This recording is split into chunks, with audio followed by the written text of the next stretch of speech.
वहीं बगल में बैठ गया, जो दरवाजा बना था ना वो बिल, उसी के पास में बैठ गया। तो काफी देर हो गई, भांजे लौट कर नहीं गए तो मामा जी निकले उसमें, और निकलते ही मामा जी को उसने अपने मुख में रख लिया। बोले गोविंद भगवान जय हो। अपना काम बनाने के लिए मामा जी बनाए, काम निकल गया तो गोविंदाय नमो नमः। ऐसे ही भगवान ने कहा अहे मूसक तुम जाकर के मित्रता कर लो, जब काम हो जाए अमृत मिल जाए तो फिर तुम जो मन में आए वो करना, तुम अमर हो जाओगे, तुम जो चाहोगे जो करोगे वो होगा। सुखदेव जी कहते हैं समुद्र मंथन के लिए मंदराचल पर्वत को लाया गया, पर्वत लाकर के समुद्र में रखा, पर्वत नीचे जाने लगा। मैंने सुनाया था प्रथम दिवस की कथा में अवतारों का वर्णन, जब जब धराधाम पर भक्तों को जिस रूप में परमात्मा की आवश्यकता पड़ी, परमात्मा वही रूप धारण करके भक्तों का उद्धार करने के लिए आए। आज जैसे ही पहाड़ नीचे जा रहा, सब घबराए, सबने प्रार्थना की तो भगवान ने कच्छप रूप धारण कर लिया, एक कछुए का रूप बनाया। इतना विशाल शरीर, मानो मद्राचल पर्वत एक राई के दाने के बराबर प्रतीत होता है, पीठ पर धारण कर लिया। बांस की नाक की मखानी बनाई गई, जो माताएं दही गिलोती है ना, मठा जो फेरती है, ऐसे ही रस्सी बना ली। भगवान ने कहा देवताओं से कि मुख की तरफ मतलब लगना, और तुम्हारे भैया जो है ना वो उल्टी बात समझते हैं, जो दुष्ट होते हैं ना उनसे उल्टी बात करो, जो अपना काम बनवाना चाहते हो। सुखदेव जी कहते हैं राजन परीक्षित, भगवान ने कह दिया मुख की तरफ मत लगना, और कहना जाकर यही कि हम मुख की तरफ लगेंगे, भैया तुम पीछे लग जाओ पूंछ की तरफ।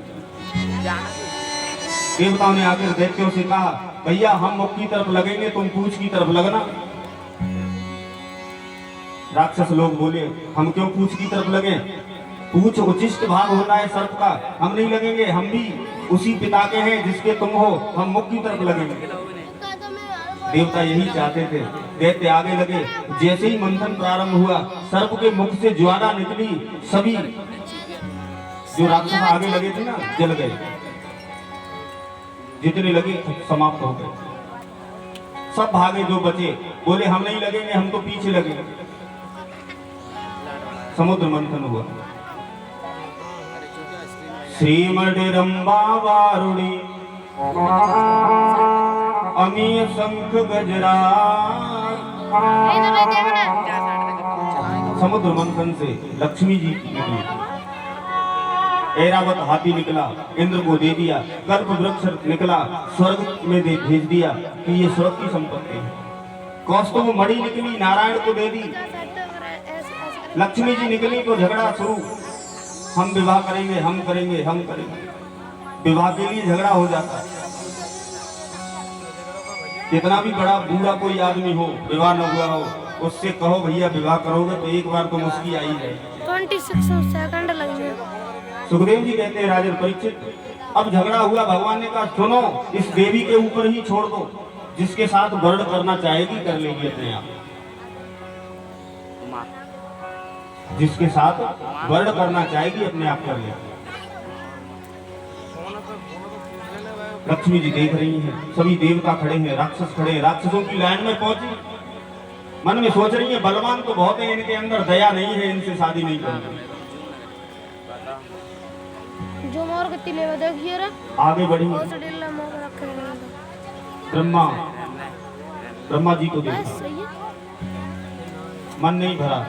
शंकर जी को देखा, बोले ठीक है भोले हैं, लेकिन कभी कभी क्रोध करने लगते हैं, ये भी ठीक नहीं है। भगवान ने नहीं देखा लक्ष्मी जी की तरफ, भगवान पीठ घुमाए एक तरफ बैठे नारायण। कहीं सामने देखा तो प्रभु का रूप, सुंदरम किम्न सुंदरम। सुंदर व्यक्ति को हर परिस्थिति में सुंदर होता है, सुंदर बनने से कोई सुंदर नहीं होता। लोग सुंदर बनने के लिए न जाने कितने प्रयास करते, कितना धन खर्च करते। कहीं शादी विवाह हो तब देखो, किसी लड़के की शादी हो तो जो सेविंग 10 रुपए में बनती है ना, 500 रुपए ले लेता है वो बनाने का, पता नहीं क्या क्या लगा। माताएं कहीं जाए तो देखो तो कहीं शादी हो तो पहले तो जाएगी नहीं, जाएगी नहीं, और चली भी जाएगी तो घंटे भर से ज्यादा रुकेगी नहीं। ज्यादा आग्रह करोगे तो 1-2 दिन रुक जाएगी, और पति के साथ उसको बुलाओगे तो जब तक चाहोगे तब तक रुकेगी, रुकेगी कि नहीं। इसलिए हम लक्ष्मी को तो चाहते हैं, भगवान नारायण को कोई नहीं चाहता। हमें जब भी पूजन करना चाहिए, लक्ष्मी नारायण दोनों का पूजन करना चाहिए। ये स्थिर लक्ष्मी अपने घर में चाहते हो। दीपावली का पूजन करते हैं, लक्ष्मी पूजन कर लें, उसमें नारायण का पूजन भी करना चाहिए, उसमें तो बड़ा विधान है। लेकिन जो जितना करता है अच्छी बात है, करना चाहिए पूजन। गटी न बजा तो आज नारायण के गले में